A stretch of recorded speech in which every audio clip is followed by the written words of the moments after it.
अब हम लोग चौथे अधिकार, मूल अधिकारों के तहत चौथे अधिकार की बात करेंगे। और चौथा अधिकार जो भाग 3 में दिया गया है मौलिक अधिकारों के संबंध में, उसका नाम है धार्मिक स्वतंत्रता का अधिकार। क्या कहते हैं? धार्मिक स्वतंत्रता का अधिकार। धार्मिक स्वतंत्रता का अधिकार। धार्मिक स्वतंत्रता के अधिकार का प्रावधान किसमें किया गया है? तो अनुच्छेद 25 से लेकर के 28 तक में इसका उल्लेख किया गया। 25 से लेकर के 28 तक में 4 अनुच्छेदों में इसका प्रावधान किया गया है। धार्मिक स्वतंत्रता का अधिकार, भारत में नागरिकों को धार्मिक स्वतंत्रता का अधिकार भी प्रदान किया गया। अब इसको देखेंगे, अनुच्छेद 25, अनुच्छेद 26, अनुच्छेद 27, अनुच्छेद 28। ये क्या प्रावधान करता है? अनुच्छेद 25 कहता है किसी भी व्यक्ति को किसी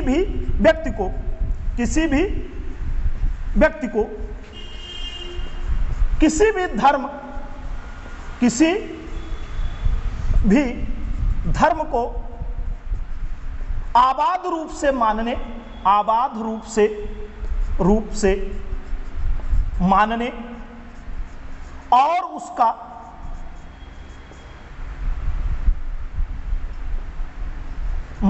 और उसका प्रचार प्रसार करने की स्वतंत्रता। प्रचार प्रसार करने की स्वतंत्रता। क्या कहता है? अनुच्छेद 25 कहता है कि किसी भी व्यक्ति को, किसी भी नागरिक को, किसी भी धर्म को, जो उसका धर्म है, अपने धर्म को आबाद रूप से मान सकता है और उसको प्रचार प्रसार करने की, अंतःकरण में से आबाद रूप से किसी भी धर्म को मानने और उसका प्रचार प्रसार करने की आजादी अनुच्छेद 25 के तहत दी गई। 25 के तहत, अनुच्छेद 25 के तहत जो आजादी दी गई है, इसी के तहत आप देखेंगे क्या किया गया है? एक शब्द आता है हिंदू शब्द। सुप्रीम कोर्ट ने डिफाइन किया कि अनुच्छेद 25 में वर्णित हिंदू शब्द के अंतर्गत 3 ये धर्म भी आते हैं, एक बौद्ध, एक जैन और एक सिख। ये कौन कौन से आते हैं? बौद्ध, जैन और सिख। ये हिंदू धर्म के अंतर्गत, हिंदू शब्द के अंतर्गत, जो हिंदू शब्द समाहित है अनुच्छेद 25 में, हिंदू शब्द जो अनुच्छेद 25 में समाहित किया गया है, उस अनुच्छेद 25 में समाहित हिंदू शब्द के अंतर्गत बौद्ध, जैन और सिख आते हैं। यहां पर एक विशेषता और बताई गई है कि यहां पर सिख धर्म के लोगों को क्या करना है? कृपाण धारण करना। कृपाण धारण करना, यह भी आपको ध्यान रखना। कृपाण धारण करना इनका फंडामेंटल राइट है। कैसा? इनका धार्मिक अधिकार है। कृपाण धारण करना और उसे लेकर चलने का अधिकार भी है। इसे लेकर चल सकते हैं। और ये आप देख सकते हैं कि सिख धर्म के लोग कृपाण धारण किए रहते हैं और वो कृपाण धारण करते हुए कहीं पर भी आ जा सकते हैं।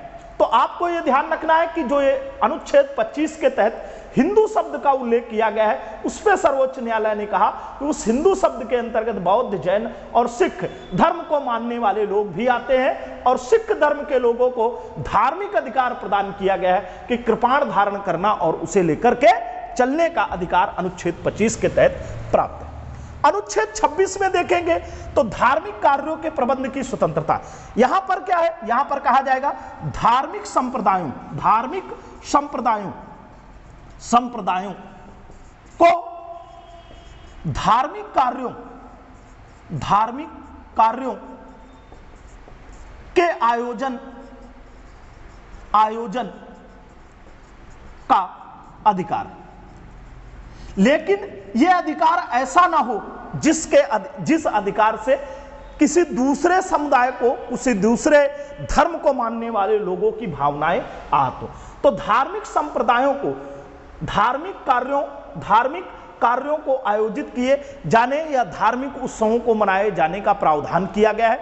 यहां पर आपको एक बात और ध्यान रखनी है कि जो ये धार्मिक संप्रदाय हैं और धार्मिक कार्यों को आयोजित कर सकते हैं, ये धार्मिक संप्रदाय वही आयोजित कर सकते हैं जो व्यक्तियों द्वारा बनाए गए हों। ऐसे धार्मिक संप्रदाय जो व्यक्तियों द्वारा बनाए गए हों। अगर किसी विधानमंडल द्वारा इनका सृजन किया गया है तो विधानमंडलों द्वारा बनाए गए संप्रदायों को ऐसे कार्यों को आयोजित करने की शक्ति प्रदान नहीं की गई।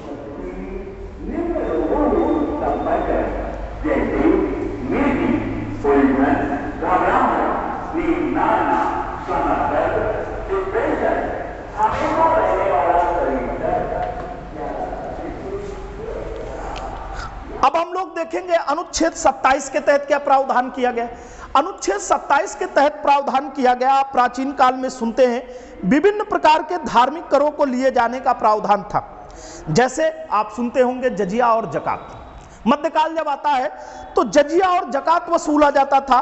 जजिया उनसे लिया जाता था जो इस्लाम को नहीं स्वीकार करते थे, और जकात उनसे लिया जाता था जो इस्लाम कबूल करते थे या इस्लाम को मानने वालों को। तो ये दो क्या है, एक प्रकार के धार्मिक कर है, और ऐसे धार्मिक कर पहले भी लिए जाते थे।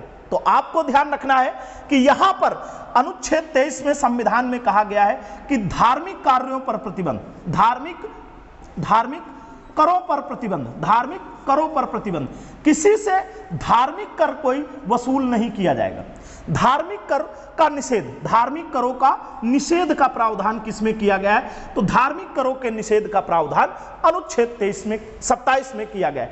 यहां पर आपको ध्यान रखना है कि धार्मिक कर तो नहीं लिए जा सकते, लेकिन एक क्या होता है, शुल्क। आपने बहुत सारे स्थानों पर देखा होगा, धार्मिक स्थानों पर जाने पर वहां पर उन धार्मिक स्थानों के में प्रवेश के लिए, वहां ठहरने के लिए, रुकने के लिए विशेष प्रकार का आपको शुल्क देना पड़ता है। तो शुल्क का प्रावधान तो हो सकता है, लेकिन करों का प्रावधान नहीं है। अब शुल्क का प्रावधान क्यों है और करों का प्रावधान क्यों नहीं? कर के बदले में आपको कोई कर जो होता है, कर के बदले में आपको सेवा दी जाएगी या सेवा के बदले में आपसे कर लिया जाएगा, यह वाजिब नहीं है। लेकिन शुल्क तभी लिया जाएगा जब आपको कोई सेवा दी गई होगी, तो सेवा के लिए शुल्क वसूला जा सकता है। तो ध्यान रखेंगे अनुच्छेद 27 के तहत धार्मिक करों पर निषेध किया गया है, लेकिन शुल्क पर प्रतिबंध नहीं है। धार्मिक शुल्क वसूला जा सकता है, धार्मिक कर नहीं। अनुच्छेद 38 में हम लोग देखेंगे तो अनुच्छेद 28 में हम लोग देखेंगे तो 28 में क्या प्रावधान किया गया। 28 में क्या किया गया है, धार्मिक उपासना में सम्मिलित होने की स्वतंत्रता, धार्मिक उपासना में सम्मिलित होने की स्वतंत्रता। तो यहां पर आप ध्यान रखेंगे अनुच्छेद 28 में क्या प्रावधान किया गया।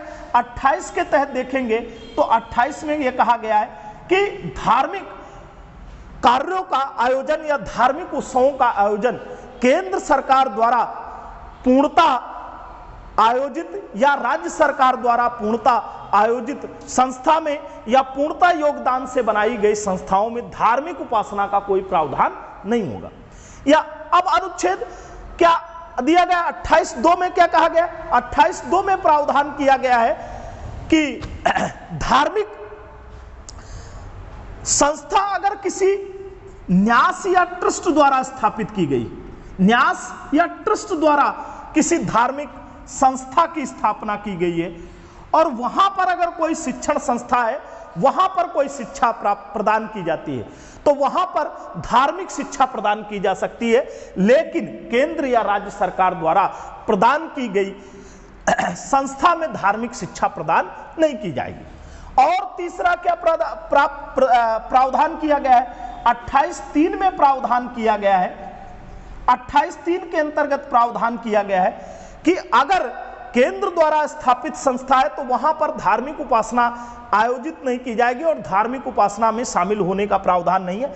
लेकिन अनुच्छेद 28(2) में अगर संस्था किसी न्यास या ट्रस्ट द्वारा स्थापित की गई है जिसे केंद्र सरकार या राज्य सरकार द्वारा अंशदान प्रदान किया गया है, ऐसी संस्था में क्या हो सकता है, धार्मिक उपासना का आयोजन हो सकता है, लेकिन उस धार्मिक उपासना में शामिल होने ना शामिल होने के लिए स्वतंत्रता प्रदान की जाएगी। तो धार्मिक शिक्षा में या धार्मिक उपासना में शामिल होने ना होने की स्वतंत्रता अनुच्छेद 28(3) के तहत दी गई है। अब आगे चलेंगे हम लोग, ये आपको ध्यान रखना है कि धार्मिक स्वतंत्रता पर अनुच्छेद 25 से 28 भारतीय संविधान में प्रावधान किया गया है। और भारतीय संविधान में जो प्रावधान किया गया है 25, 26, 27, 28, 25 में किसी को भी अपने धर्म को आबाद रूप से मानने और उसका प्रचार प्रसार करने की स्वतंत्रता है। अनुच्छेद 26 में धार्मिक कार्यों के प्रबंध की व्यवस्था की गई। अनुच्छेद 27 के तहत धार्मिक कार्यों के निषेध का प्रावधान किया गया। अनुच्छेद 28 में प्रावधान किया गया धार्मिक उपासना या धार्मिक शिक्षा के संबंध में प्रावधान किया गया है।